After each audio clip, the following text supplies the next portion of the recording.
Hi guys! Welcome back in my YouTube channel. This is me, Juvibay again, or Miss Paano. So, yan guys, ay ituturo ko lang sa inyo kung paano magpadala sa LBC.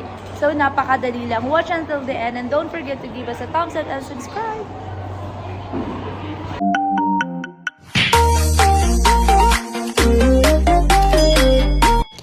So, ito yung isa-sign up mo na paper para ibigay sa kanila, sa teller.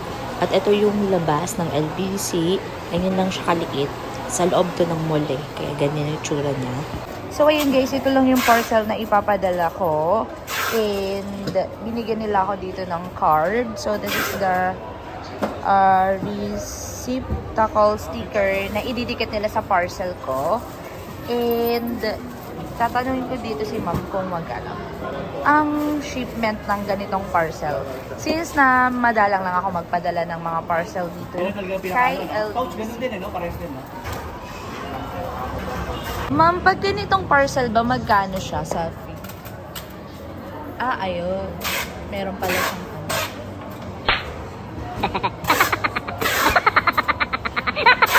Tanungin natin si ma'am. Regular na, parang ano, Oo, magkano yung to? process. Oo. Oo. Wait. Wait lang. Magkano ba halaga nito, ma'am?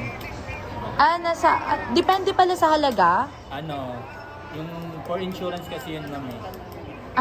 So depende sa halaga yung price nito? Or hindi sa timbang? Tinitimbang siya? Ano, yung pouch niya kasi, ganito. Pang less than 1 kilo to, ma'am. Less than 1 kilo? Pagpatakloban, Magkano siya? 210. 210 pagpataklaban. Okay, sige, go. Ganito. Oo. Ganyan lang, ayun lang. Oo, naka-video ka na.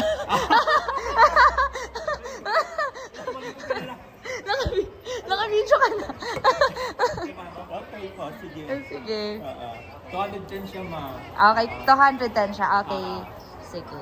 So, yun yung pataklaban. Pag Visayas, medyo mataas ang price niya. Pag Visayas to Mindanao. Besides Mindanao is 210 po. So, hindi siya nakabase sa kilogram. Sa Depende pouch. Sa pouch. Sa Mga pouch. lalagyanan. Ito kasi, ma'am, ano to, pang 1 kilo pababa. So, nasa 200 ang range niya. Yes po. Okay.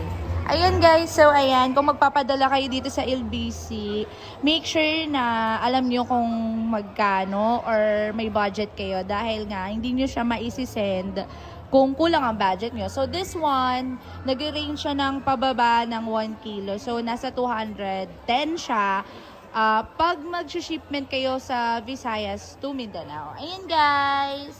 Anong pangalan mo? Jude. Ayan, si Sir Jude. Ang branch nila ay dito sa, saan, anong? SM Mega Mall. SM Mega Mall. Ayan, Sir Jude, thank you so much.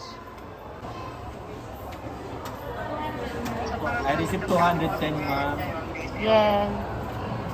Ano, bebe?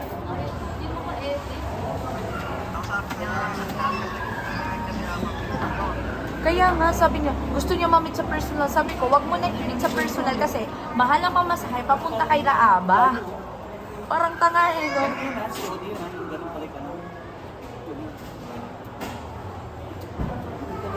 Pero mama, Yan. itong dalawa. Okay. Tapos sa likod din. Ano man yung nakakatapos mo si Aba? Pakita ang ilas yung nakagad na ano? Na ano? Pakita ang ilas yung nakagad si Aba. Wait lang, bebe. Close to mo siya.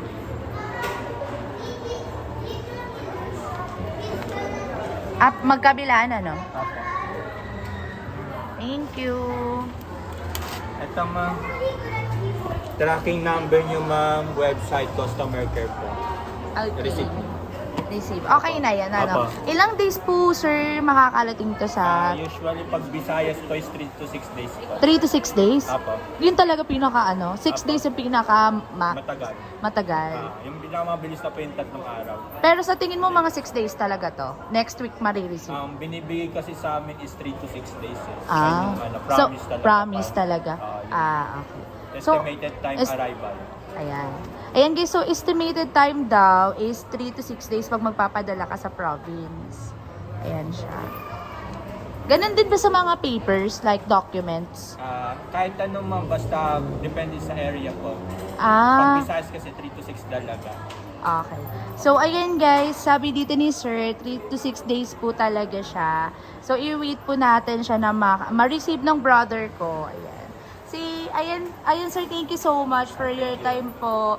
Salamat din ma'am. See you sa vlog ko. I will be uploading this on my YouTube channel. It's Miss Paano. Miss pa. Thank you. Bye-bye. Ayan guys, tapos na ako sa content ko.